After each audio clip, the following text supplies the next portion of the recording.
1991 में अपनी पुस्तक लेविएथन में हॉब्स ने मानव व्यवहार को मनोवैज्ञानिक स्वार्थवाद के आधार पर स्पष्ट किया। यहाँ यह उल्लेखनीय है कि उन्होंने जब यह पुस्तक लिखी थी तब उनके देश इंग्लैंड में गृह युद्ध के कारण राजनैतिक शांति और सामाजिक व्यवस्था भंग हो चुकी थी।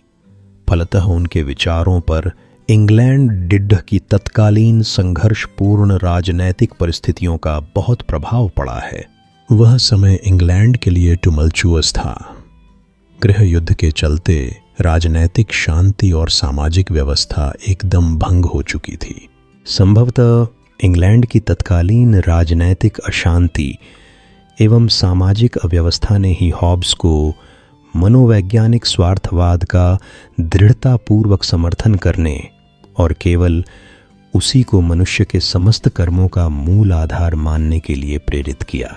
ऐसे परिवेश में हॉब्स के विचारों पर उस समय की संघर्षपूर्ण राजनैतिक परिस्थितियों का गहरा प्रभाव पड़ा। उनके लिए यह आवश्यक था कि वे मानव स्वभाव को समझें और उसकी व्याख्या करें, और इसी कारण उन्होंने मनुष्य की स्वार्थी प्रवृत्तियों को उजागर किया।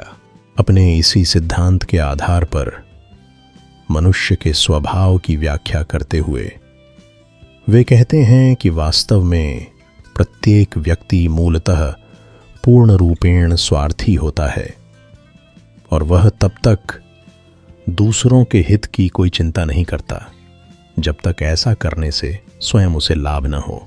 हॉब्स के मतानुसार दूसरों के सुख दुख के प्रति पूर्णतः उदासीन होकर प्रत्येक मनुष्य सदैव केवल अपनी इच्छाओं की पूर्ति करने का अधिकाधिक प्रयास करता है। वैसे तो मनुष्य में अगणित इच्छाएं पाई जाती हैं जिनकी अधिक से अधिक तृप्ति करने का वह सदैव प्रयत्न करता है, किंतु जिन दो मूल इच्छाओं का उसके लिए सर्वाधिक महत्व है और जिनकी पूर्ति के लिए वह सब कुछ करना चाहता है, वे हैं अपने जीवन को सुरक्षित रखने की इच्छा और अधिकतम सुख प्राप्त करने की इच्छा। मनुष्य की अन्य सभी इच्छाएं मूलतः उसकी आत्मरक्षा तथा आत्मतृप्ति से संबंधित इन दो इच्छाओं से ही उत्पन्न होती हैं। हॉब्स का विश्वास है कि शुभ और अशुभ अंततः मानवीय इच्छाओं पर ही निर्भर है। जिस वस्तु अथवा कर्म से मनुष्य की किसी इच्छा की पूर्ति होती है वह शुभ, और जिससे उसकी किसी इच्छा की पति में बाधा पड़ती है वह अशुभ है। दूसरे शब्दों में, कोई भी वस्तु या कर्म अपने आप में शुभ अथवा अशुभ नहीं है। मनुष्य की किसी इच्छा की पूर्ति में सहायक या बाधक होने के कारण ही उसे शुभ अथवा अशुभ कहा जा सकता है। स्पष्ट है कि हॉब्स के विचार में कोई भी वस्तु, अनुभव अथवा कर्म स्थायी रूप से शुभ या अशुभ नहीं हो सकता, क्योंकि उसका शुभ या अशुभ होना देश काल संबंधी परिस्थितियों तथा स्वयं मन की इच्छाओं पर ही निर्भर है, जिनमें प्रायः परिवर्तन होता रहता है। यह समझना कठिन नहीं है कि व्यक्तिनिष्ठवाद तथा सापेक्षतावाद हॉब्स द्वारा मान्य मनोवैज्ञानिक स्वार्थवाद के अनिवार्य परिणाम हैं, क्योंकि इस सिद्धांत के अनुसार शुभ अशुभ का अंतिम मान प्रत्येक व्यक्ति की अपनी परिवर्तनशील इच्छाएं ही हैं। इन इच्छाओं की पूर्ति के निरंतर प्रयास में ही प्रत्येक व्यक्ति का संपूर्ण जीवन व्यतीत होता है।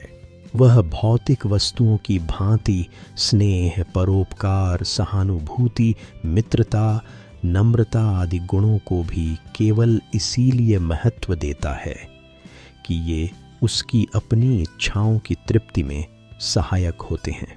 हॉब्स का विश्वास है कि स्वभावतः पूर्ण रूपेण स्वार्थी होने के कारण मनुष्य में ऐसी कोई प्रेरणा अथवा भावना नहीं है जिसका उद्देश्य स्वयं उसका अपना हित न होकर केवल दूसरों का कल्याण हो। हॉब्स का तर्क था कि हर व्यक्ति स्वार्थी होता है। उनकी दृष्टि में मनुष्य का कोई भी कार्य जब तक उसके व्यक्तिगत लाभ से संबंधित न हो तब तक वह किसी और के हित की परवाह नहीं करता। वे कहते हैं, दूसरों के सुख दुख के प्रति उदासीन रहकर हर व्यक्ति केवल अपनी इच्छाओं की पूर्ति पर ध्यान केंद्रित करता है। जी, उनके अनुसार जीवन की सुरक्षा और सुख की प्राप्ति ये दो मूल इच्छाएं हैं जो मानव व्यवहार के केंद्र में हैं।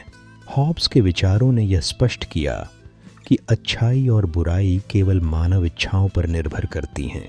कोई भी कृत्य या वस्तु उसकी विशेषता से अधिक वह व्यक्ति की इच्छाओं की पूर्ति में मदद या बाधा बनने के संदर्भ में देखी जाती है। इस प्रकार उन्होंने बताया कि न तो किसी वस्तु का स्वभाव स्थायी है और न ही उसका गुण। मनुष्य की इच्छाएं समय के साथ बदलती रहती हैं और इसी कारण अच्छे या बुरे का मूल्यांकन भी इस पर निर्भर करता है। उसकी समस्त सामाजिक भावनाओं का एकमात्र मूल प्रयोजन स्वयं उसका अपना लाभ अथवा हित ही है, दूसरों का कल्याण नहीं। वस्तुतः हॉब्स यह मानता है कि प्रकृति ने मनुष्य के स्वभाव का निर्माण ही इस प्रकार किया है कि वह जीवन में प्रत्येक कर्म करते समय केवल अपने हित या लाभ का ध्यान रखने के लिए बाध्य है। अतः ऐसा करने के लिए उसे दोषी नहीं माना जा सकता।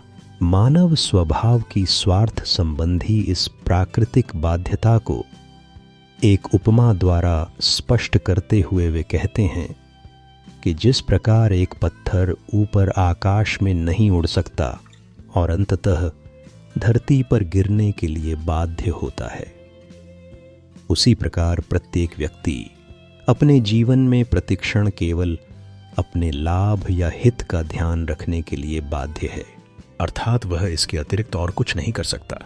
जिस प्रकार हम एक पत्थर को ऊपर न उड़ सकने और धरती पर गिर जाने के लिए दोष नहीं देते, उसी प्रकार हम मनुष्य को केवल स्वार्थ सिद्धि के निरंतर प्रयास के लिए दोषी नहीं मान सकते। टॉमस हॉब्स, फिलोसॉफिकल रूडिमेंट्स पृष्ठ फिलोसॉफिकल।